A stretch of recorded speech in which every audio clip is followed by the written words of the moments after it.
नमस्कार भैया. नमस्कार. आपलं नाव गाव जरा डिटेल मध्ये सांगा भैया. मी अक्षय बचाटे, राहणार सुप्पा, तालुका गंगाखेड, जिल्हा परभणी. परभणीवरनं तुम्ही आलात. हा. कशा वाटल्या म्हशी वगैरे तुम्हाला? म्हशी एक नंबर वाटले पाहिजे. म्हणजे दूध वगैरे रेट? 2 टाइम पिळून म्हशीचं 8-8 लिटर एका टायमाला पिळून म्हशी घेतली. म्हणजे आता गाडीत उतरून 3रा-4था दिवस आहे.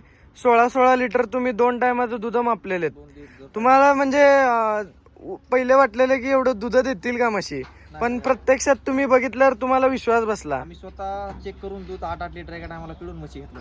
हा हा हा. म्हणजे सगळ्या गोष्टीत समाधान आहात तुम्ही. हो, समाधान. अजून काय सांगू इच्छिता आपल्या मोरे डेअरी फार्म बद्दल तुम्ही? काय नाही सर, आणखीन जर आम्हाला व्यवस्थित वाटले तर आणखीन येऊत, आम्ही तुमच्यापासून म्हशी घेऊन जाऊ. हा हा हा. कसं वाटतं रिझल्ट वगैरे, बाकी गोष्टी, छान आहे तुमच्यापाशी, व्यवहार वगैरे? एक नंबर. चालतंय. धन्यवाद भैया. पुढील वाटचालीस तुम्हाला शुभेच्छा.